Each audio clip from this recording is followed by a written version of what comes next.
Cupid's Exile Number 2 by O. Henry. The United States of America, after looking over its stock of consular timber, selected Mr. John de Graffenreid Atwood of Dalesburg, Alabama, for a successor to Willard Geddie, resigned. Without prejudice to Mr. Atwood, it will have to be acknowledged that, in this instance, it was the man who sought the office.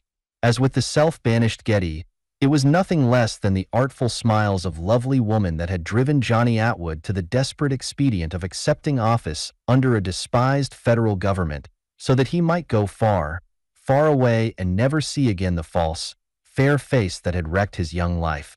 The consulship at Coralio seemed to offer a retreat sufficiently removed and romantic enough to inject the necessary drama into the pastoral scenes of Dalesburg life. It was while playing the part of Cupid's Exile that Johnny added his handiwork to the long list of casualties along the Spanish Main by his famous manipulation of the shoe market and his unparalleled feat of elevating the most despised and useless weed in his own country from obscurity to be a valuable product in international commerce. The trouble began, as trouble often begins instead of ending, with a romance. In Dalesburg, there was a man named Elijah Hemstetter who kept a general store. His family consisted of one daughter called Rosine, a name that atoned much for Hemstetter. This young woman was possessed of plentiful attractions, so that the young men of the community were agitated in their bosoms. Among the more agitated was Johnny, the son of Judge Atwood, who lived in the big colonial mansion on the edge of Dalesburg. It would seem that the desirable Rosine should have been pleased to return the affection of an Atwood, a name honored all over the state long before and since the war. It does seem that she should have gladly consented to have been led into that stately but rather empty colonial mansion. But not so. There was a cloud on the horizon, a threatening, cumulus cloud, in the shape of a lively and shrewd young farmer in the neighborhood who dared to enter the lists as a rival to the high-born Atwood. One night Johnny propounded to Rosine a question that is considered of much importance by the young of the human species. The accessories were all there: moonlight, oleanders, magnolias, the mockingbird's song.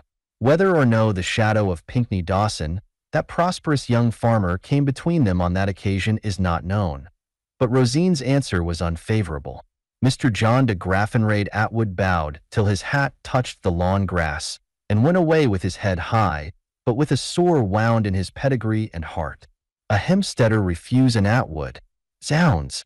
Among other accidents of that year was a Democratic president. Judge Atwood was a warhorse of democracy. Johnny persuaded him to set the wheels moving for some foreign appointment. He would go away. Perhaps in years to come Rosine would think how true, how faithful his love had been, and would drop a tear maybe in the cream she would be skimming for Pink Dawson's breakfast. The wheels of politics revolved, and Johnny was appointed consul to Coralio. Just before leaving he dropped in at Hemstetter's to say goodbye. There was a queer, pinkish look about Rosine's eyes, and had the two been alone, the United States might have had to cast about for another consul. But Pink Dawson was there, of course, talking about his 400-acre orchard, and the 3-mile alfalfa tract, and the 200-acre pasture. So Johnny shook hands with Rosine as coolly as if he were only going to run up to Montgomery for a couple of days. They had the royal manner when they chose, those Atwoods. "If you happen to strike anything in the way of a good investment down there, Johnny," said Pink Dawson, "just let me know, will you? I reckon I could lay my hands on a few extra thousands, most any time for a profitable deal." "Certainly, Pink," said Johnny pleasantly. "If I strike anything of that sort, I'll let you in with pleasure." So Johnny went down to Mobile and took a fruit steamer for the coast of Anchuria. When the new consul arrived in Coralio, the strangeness of the scenes diverted him much. He was only 22, and the grief of youth was not worn like a garment as it is by older men. It has its seasons when it rains, and then it is unseated for time by the assertion of the keen senses. Billy Keogh and Johnny seemed to conceive a mutual friendship at once. Keogh took the new consul about town and presented him to the handful of Americans and the smaller number of French and Germans who made up the foreign contingent. And then, of course, he had to be more formally introduced to the native officials and have his credentials transmitted through an interpreter. There was something about the young Southerner that the sophisticated Keogh liked. His manner was simple almost to boyishness, but he possessed the cool carelessness of a man of far greater age and experience. Neither uniforms nor titles, red tape nor foreign languages, mountains nor sea weighed upon his spirits. He was heir to all ages, an Atwood of Dalesburg, and you might know every thought conceived to his bosom. Geddie came down to the consulate to explain the duties and workings of the office. He and Keogh tried to interest the new consul in their description of the work that his government expected him to perform. "It's all right," said Johnny from the hammock that he had set up as the official reclining place. "If anything turns up that has to be done, I'll let you fellows do it.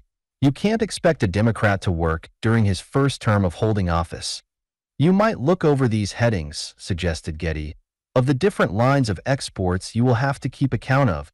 The fruit is classified, and there are the valuable woods, coffee, rubber." "That last account sounds all right," interrupted Mr. Atwood. "Sounds as if it could be stretched. I want to buy a new flag, a monkey, a guitar, and a barrel of pineapples. Will the rubber account stretch over him?" "That's merely statistics," said Geddie, smiling. "The expense account is what you want. It is supposed to have a slight elasticity. The stationary items are sometimes carelessly audited by the State Department." "We're wasting our time," said Keogh. "This man was born to hold office. He penetrates to the root of the art at one step of his eagle eye. The true genius of government shows its hand in every word of his speech."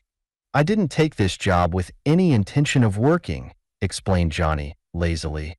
"I wanted to go somewhere in the world where they didn't talk about farms. There are none here, are there?" "Not the kind you are acquainted with," answered the ex-consul. "There is no such art here as agriculture. There never was a plow or a reaper within the boundaries of Anchuria." "This is the country for me," murmured the consul, and immediately he fell asleep. The cheerful tintypist pursued his intimacy with Johnny in spite of open charges that he did so to obtain a preemption on a seat in that coveted spot, the rear gallery of the consulate.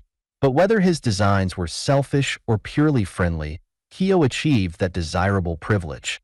Few were the nights on which the two could not be found reposing there in the sea breeze, with their heels on the railing and the cigars and brandy conveniently near. One evening they sat thus, mainly silent, for their talk had dwindled before the stilling influence of an unusual night. There was a great, full moon, and the sea mother of pearl. Almost every sound was hushed, for the air was but faintly stirring, and the town lay panting, waiting for the night to cool. Offshore lay the fruit steamer Andador, of the Vesuvius line, full laden and scheduled to sail at 6 in the morning. There were no loiterers on the beach. So bright was the moonlight that the two men could see the small pebbles shining on the beach where the gentle surf wetted them. Then down the coast, tacking close to shore, slowly swam a little sloop, white-winged like some snowy sea fowl. Its course lay within 20 points of the wind's eye, so it veered in and out again in long, slow strokes like the movements of a graceful skater. Again the tactics of its crew brought it close inshore, this time nearly opposite the consulate. And then there blew from the sloop clear and surprising notes as if from a horn of Elfland. A fairy bugle it might have been, sweet and silvery and unexpected, playing with spirit the familiar air of home, sweet home. It was a scene set for the land of the lotus. The authority of the sea and the tropics, the mystery that attends unknown sails, and the prestige of drifting music on moonlit waters gave it an anodynous charm. Johnny Atwood felt it and thought of Dalesburg. But as soon as Keogh's mind had arrived at a theory concerning the peripatetic solo, he sprang to the railing, and his ear-rending yawp fractured the silence of Coralio like a cannon shot. Mellingeraoi. The sloop was now on its outward tack, but from it came a clear, answering hail. "Goodbye, Billy. Going home by." The Andador was the sloop's destination.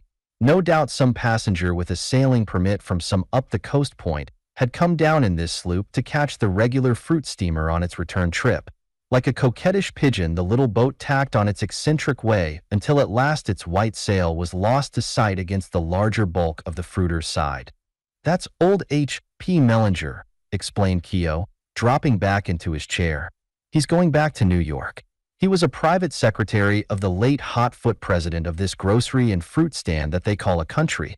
His job's over now, and I guess old Mellinger is glad. Why does he disappear to music, like Zozo, the magic queen? Asked Johnny. Just to show M that he doesn't care? That noise you heard is a phonograph, said Keo. I sold him that. Mellinger had a graft in this country that was the only thing of its kind in the world. The tooting machine saved it for him once, and he always carried it around with him afterward. Tell me about it, demanded Johnny, betraying interest. I'm no disseminator of narratives, said Keo. I can use language for purposes of speech, but when I attempt a discourse, the words come out as they will, and they may make sense when they strike the atmosphere, or they may not. I want to hear about the graft, persisted Johnny. You've got no right to refuse.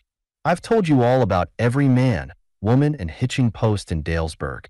You shall hear it, said Keo. I said my instincts of narrative were perplexed. Don't you believe it? It's an art I've acquired along with many other of the graces and sciences.